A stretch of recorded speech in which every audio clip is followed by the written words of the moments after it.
There was a time when being bored was normal. You sat in the back seat of a car and stared out the window. You waited. You daydreamed. You got lost in your own thoughts. Now, the moment boredom appears, we reach for something: a phone, a video, a notification, anything to fill the silence. And maybe that's why something feels different now. Not because life became harder, but because our minds never get a chance to be alone anymore. Every empty moment gets occupied. Every quiet second gets interrupted. Every pause gets replaced before it can fully exist. We have more entertainment than any generation in history. More stimulation, more distraction, more things to watch than we could ever finish. And somehow, people feel more restless than ever. Maybe boredom wasn't the problem. Maybe boredom was doing something important. Something we didn't notice until it disappeared. Because somewhere between endless scrolling, constant stimulation, and a world that never stops talking, we forgot what it felt like to simply sit with our own minds. For most of human history, boredom was unavoidable. You waited in lines. You sat through long car rides. You stared out of windows. You walked without music. You stood alone with your thoughts more often than you realized. Back then, boredom wasn't a problem to solve. It was simply part of being alive. But somewhere along the way, something changed. Now, every empty moment comes with an escape route: a phone in your pocket, a video waiting to play, a feed that never ends. The moment your mind starts drifting, something immediately pulls it back. And because of that, most people rarely experience true boredom anymore. Not for 5 minutes, not for 10, sometimes not even for a few seconds. The silence appears, and we automatically reach for stimulation, almost without thinking. What makes this strange is that nobody consciously decided to live this way. It happened gradually, one notification at a time, one app at a time, one habit at a time, until boredom became something we instinctively avoid, something uncomfortable, something that feels wrong. But boredom wasn't always the enemy. In fact, some of the most important moments in life used to begin there. Ideas appeared there. Memories formed there. Imagination lived there. Even self-reflection often started with nothing more than an empty moment and a wandering mind. A quiet afternoon, a long train ride, a sleepless night staring at the ceiling.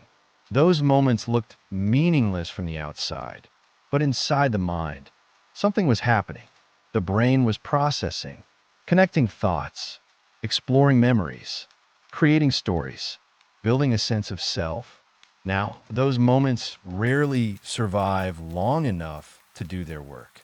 Because before boredom can fully arrive, something else arrives first: a message, a recommendation, a notification, another distraction waiting to fill the space. And maybe that's why so many people feel mentally exhausted today. Not because they're thinking too much, but because they rarely get the chance to think freely at all. Their attention is always being guided somewhere, pulled somewhere, occupied by something. And after enough years of living this way, being alone with your own thoughts starts to feel unfamiliar, almost uncomfortable, as if boredom became a forgotten language that the modern mind no longer knows how to speak. The strange thing about boredom is that most people don't actually remember what it felt like. Not real boredom, not the kind that existed before every quiet moment came with a screen attached to it. Because boredom wasn't just the absence of entertainment, it was the absence of direction. Your mind could go anywhere. There was nothing telling you what to watch next, nothing deciding what should hold your attention, nothing constantly competing for it.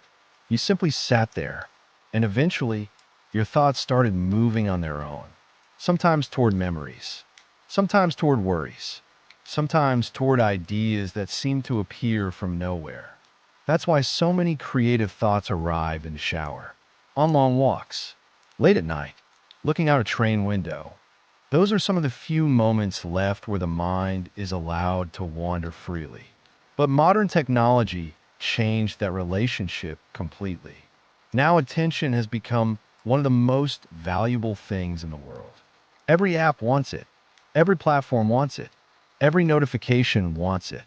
Entire industries are built around capturing a few extra seconds of your focus. And they're incredibly good at it, better than most people realize. Because the goal is no longer to entertain you for an hour. The goal is to make sure you never leave. Never get bored. Never drift away into your own thoughts. And after enough years of this, the brain starts adapting. Waiting becomes harder. Stillness becomes harder. Silence becomes harder. Even watching a movie without checking your phone can feel difficult sometimes. Not because people became less intelligent, but because their attention is constantly being trained to expect stimulation. Faster, shorter, louder, more frequent. And maybe that's why so many people feel restless today. Not when they're busy, but when nothing is happening. The moment the world becomes quiet, something feels missing. A strange urge appears to check something, refresh something, open something, anything, because boredom no longer feels natural. It feels like a problem that needs to be solved immediately. But maybe boredom was never the problem. Maybe the real question is what happened when we stopped giving our minds the freedom to wander.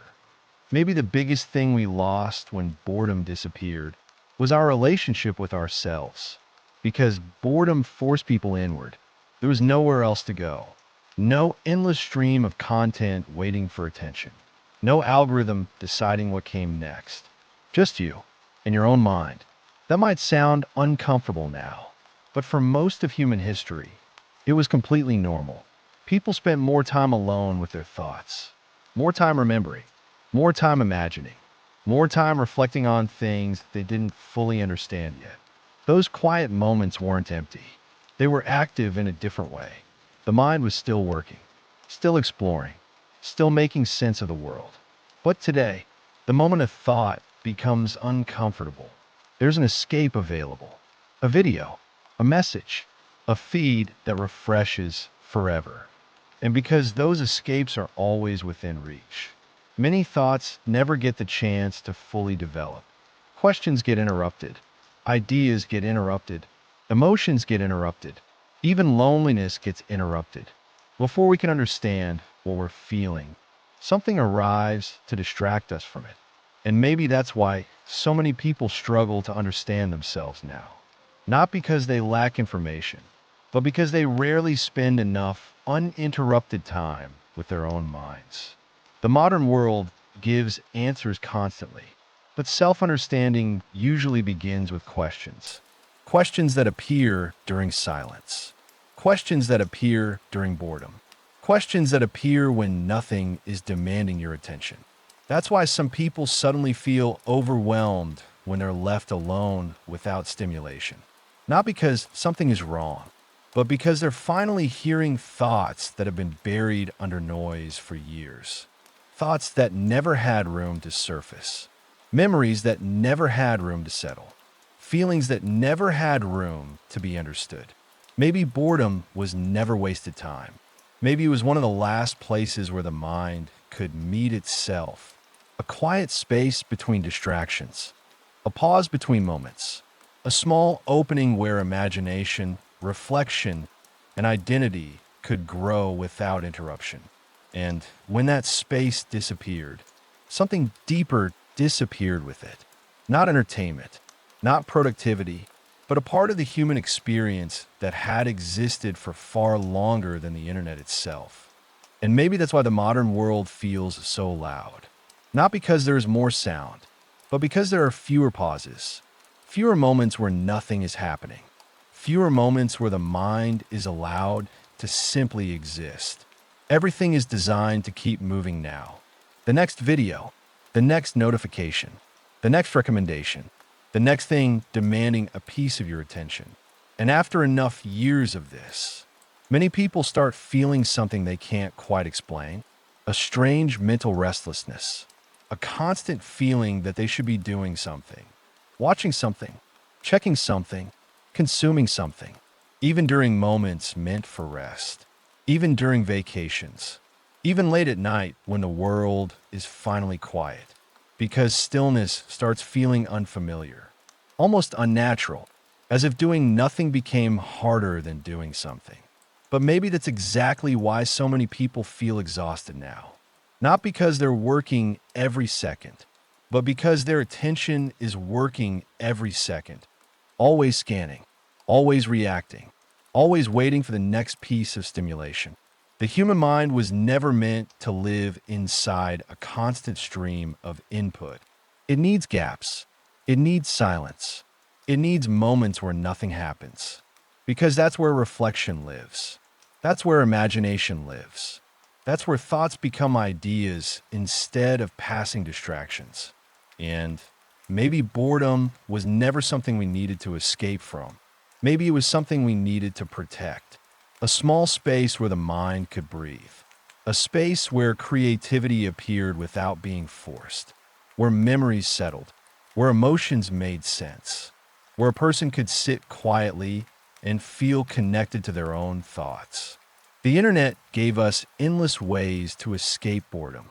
And in many ways, that's incredible. But maybe every solution comes with a trade off.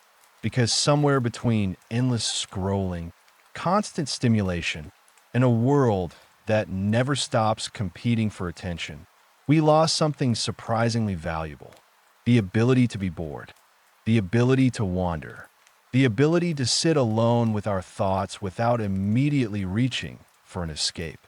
And maybe that's why some of the most peaceful moments still happen late at night, when the notifications slow down, when the noise fades a little, when the world finally stops asking for attention. And for a brief moment, the mind remembers what it was like to wander freely again, to think, to imagine, to simply exist, the way it always knew how.